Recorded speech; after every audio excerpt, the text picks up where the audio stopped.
Hello, hello, hello, hello. How are you doing today? Okay, you're welcome to another week for our ministerial ethics. Okay, so we are moving gradually to the end of this class, just like uh, every other classes. It's very important that you review everything we have been doing so that you're not going to leave anything behind. It's very important we capture all the lessons we have been passing across in these classes we've had together too. Systematic theology and ministerial ethics. I know you have other courses you registered for. Not easy to be a student. Yeah, I know, but you can do it. You have capacity. Some of you have really shown capacity to be in this class. So all you need is encouragement. And I'm giving you free of charge. So encourage yourself. You are almost at the line. You are very close to the end. The victory is meant for you who endures to the end. Trusting the Lord will help you to finish well in Jesus Christ's name. So this week we are looking at legal and professional ethics in ministry. We're looking at church, civil law, safeguarding and mandatory reporting. So when it comes to the ethical mandate of ministry, I want to start by saying ministry is both a divine calling and public trust and a public trust. Please don't forget. Yes, I'm serving God. I'm responsible to God and God alone. God. No, it's God and people. Divine calling, yes, it's divine. And of course, public trust. So clergy and church leaders, we operate within dual accountability. Dual accountability. God, public. Please take note of that. So we are not just a church agent. We are agents of the people. That's why on social media, they will classify you as public figure. That's who you are, public figure. And before God, which is spiritual authority and moral integrity. And before society, legal responsibility and public accountability. So there are two different things. Please don't mix them together and don't forget, accountable to God and accountable to the public. So ethical failure in ministry is not only a spiritual issue, but also a legal liability and a pastoral crisis. Okay? Because we are public figure, all eyes are on us. So we can't afford to fail. So ethical failure in ministry is not only I will get my reward when we get to heaven, even from this world, if you mess up, they will deal with you. So that's why we need to be very, very careful. And especially those of us who are in the Western world. Okay, some things in Africa you can get away with it, but in the Western world, you can never get away with anything. It's a matter of time. Okay, and everybody is afraid of liability. Nobody wants to, in any diocese, any mission, nobody wants liability because any court case, any court issue now, you know how much that is going to take out of your pocket. So you can't afford to be a liability. Looking at the church law and civil law, there is a tension between church law and civil law. And there's a need for us to understand the tension. Okay? When it comes to church law, that's why we are talking about canon law. I saw a notice that maybe that class is not holding this semester, right? So canon law is very important. That canon law helps us to understand ecclesiastical governance. So church law governs sacrament, clergy discipline, church administration, doctrinal integrity. For example, Anglican canons, diocesan constitution, or denominational ethical codes. Those ones are church laws. We make use of them robustly. But when it comes to civil law, you need to understand that it governs criminal behavior, like abuse, like fraud, like negligences, criminal behavior. So civil law governs that. Employment practices, because it's not only the government that's employing people, we are employing people. Okay, duty of care for the vulnerables, the children, the old people. We have duty to care and human rights protection. None of this must be abused under our watch.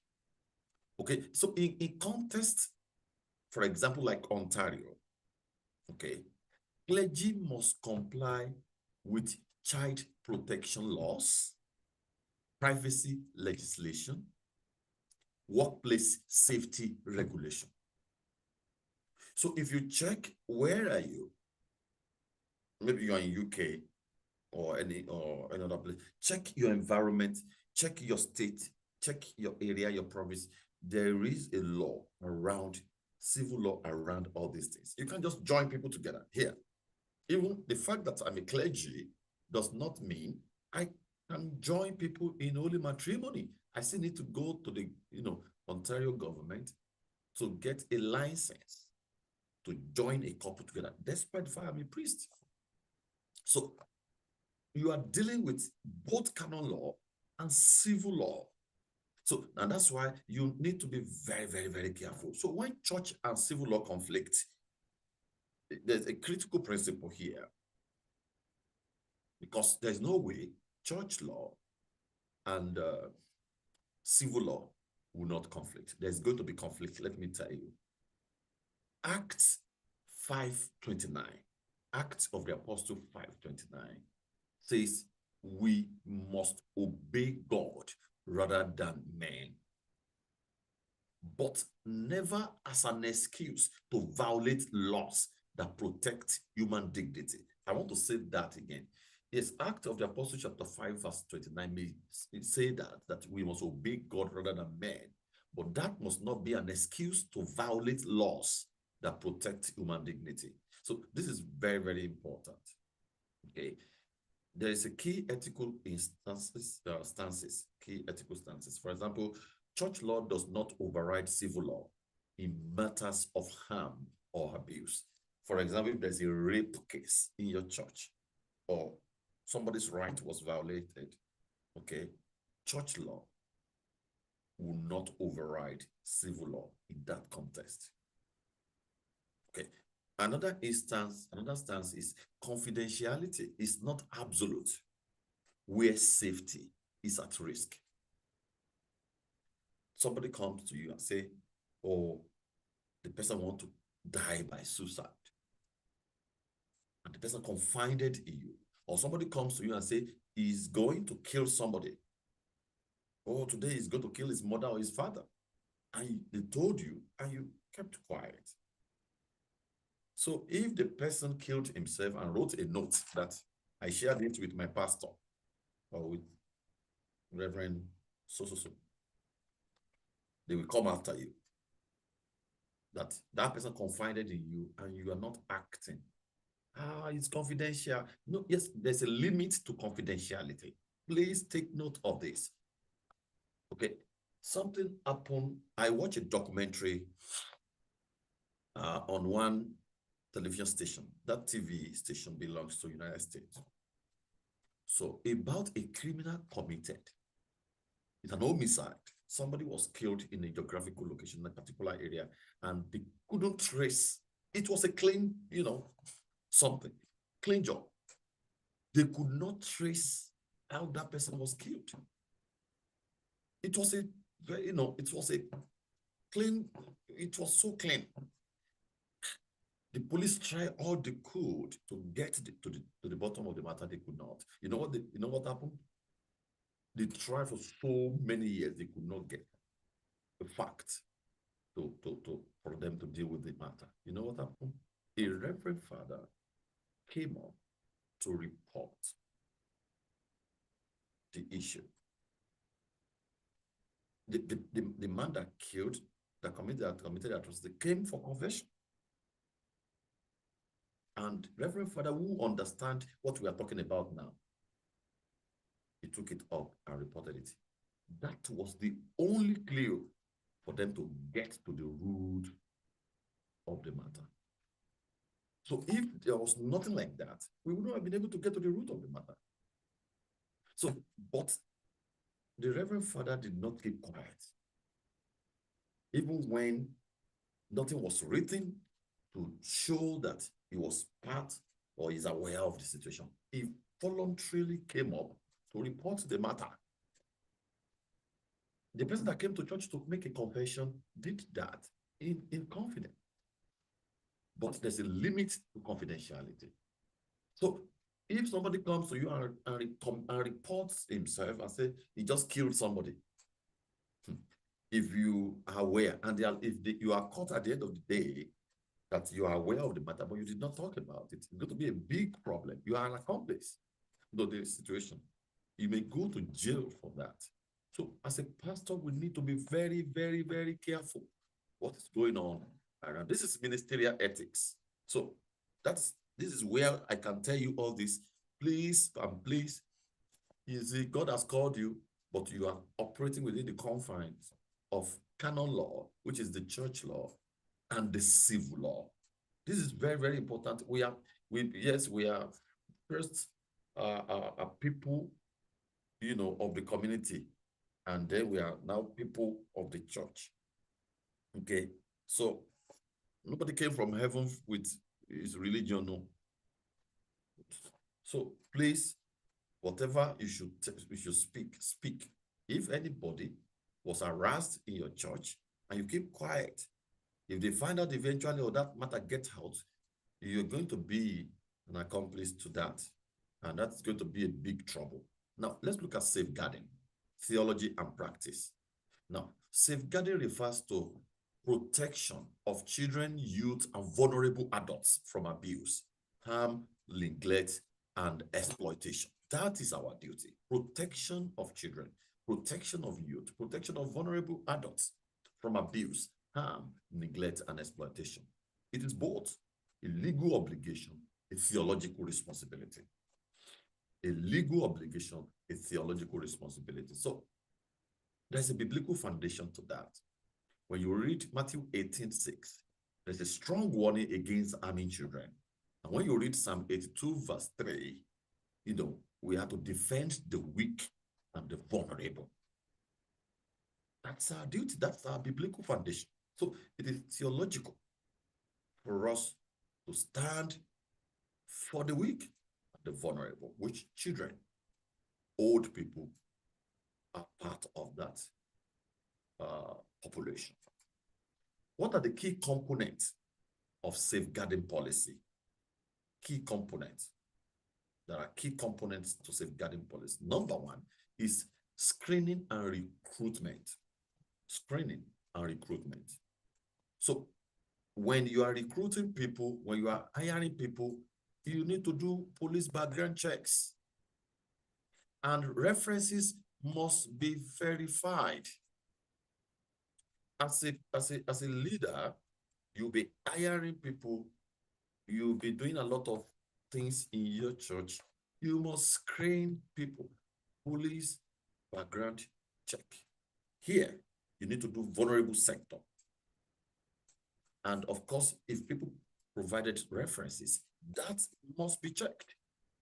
You're not just taking it and filing it. You have to call the references and ask about this potential worker.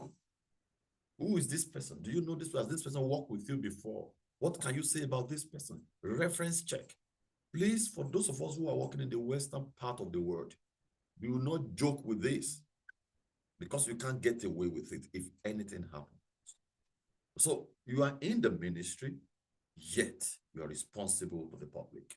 Number two, training and awareness. Okay. Training is very important. Our workers, church workers, people who are working with us must be trained from time to time. For example, in Kona, we did sex abuse training, all the clergy, and we get a certificate. This must be going on. You must have to send your children church teachers to do vulnerable sector and renew it from time to time and send for them for training of sex abuse and awareness program. For example, in your church, you will not only be dealing with healthy children, you'll be dealing with the special children too. So they must be trained to deal with the special children and other children. Otherwise, you will be discriminating. You'll be sentimental in dealing with them. So as a pastor, it's our duty to make sure those who are working with us are trained and retrained, and they go for awareness program and set boundary in pastoral care. This is very important. Number three is code of conduct. Okay. In interaction with the minors, there must be code of conduct that guides that. In digital or media, there must be code of that. There must be boundary. Okay. There must be boundary. For example, somebody was challenging me sometimes ago that, oh, you don't show your congregation for live stream. And I told them, okay, if I needed to do that, well, maybe because of my training as a professional, I can't just put camera on people's face and show them without their permission. And I cannot be taking permission every Sunday to show people's face. So what if you show the face of somebody and that person saw his face on social media and doesn't like it? What if the person sues you and take you to court? They will charge you for damages and catch out of you. So show my face every Sunday when I'm conducting service, I'm fine with it. There's not going to be a problem. But for me to turn camera to people's face, I need to be careful. I need to take clearance. I need to be careful. If I'm going to do that, I need to let them know that, excuse me, guys, we are online, and they must give me their consent to do that. So we still need to respect, people's privacy in a way. So there must be code of conduct around this. Okay. Now, reporting procedure is number 4. Reporting procedures. There must be clear step to disclosure. Clear step to disclosure. When people are disclosing what happened, we must have step of doing that. Okay. And documentation protocol must be there. Everything must be documented. Everything must be documented. All right. And number 5 is accountability structure. Okay. There must be safeguarding officer. Safeguarding officer. And of course, independent oversight. These are things we need to put in place as we work with people. Another subheading here is mandatory reporting. Legal and ethical duty is our legal and ethical duty. Mandatory reporting. Mandatory reporting. Mandatory reporting is a legal requirement to report suspect abuse or neglect to authorities. Okay. In Ontario here again, it is governed by Child, Youth and Family Services Act. We have Child, Youth and Family Services Act. So who must report? Clergy must report. Teachers must report. Healthcare professional must report. Any person with reasonable suspicion can report. If a client comes to my office to tell me, as a father, she abused her daughter, I have a duty to report that. I can't cover that. Otherwise, my license is on the line. Okay? And I can't ruin my license because I want to cover somebody. No. So if I hear it, I'm going to report it. Okay?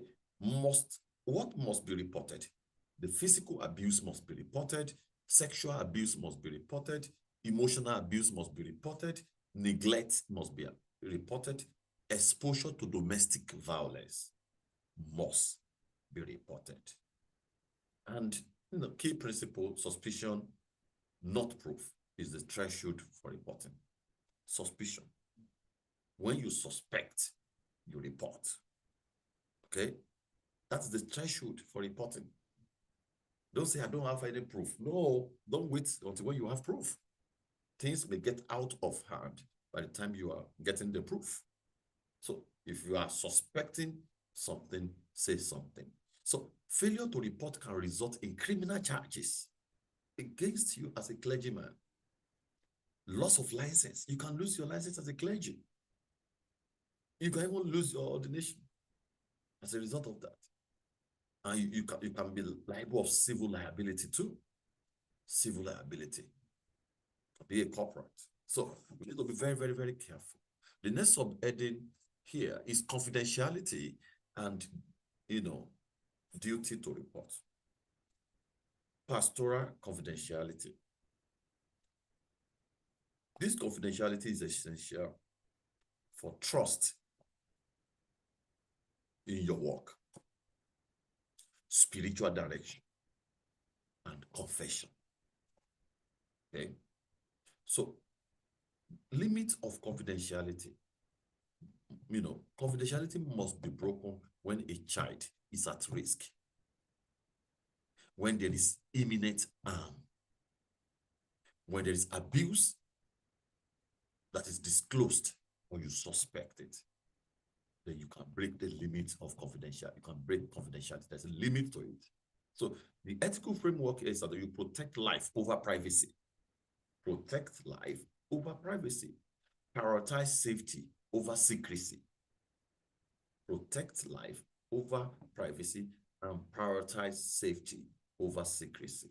This is very, very important. So professional ethics in ministry, we have done this, I don't know, sometimes ago. The core ethical principle, beneficence, act of, for the good of others, non-maleficence, that is, do not harm, justice, fair and equitable treatment, fidelity, faithfulness, and trustworthiness. These are core ethical principles. And when it comes to boundary in ministry,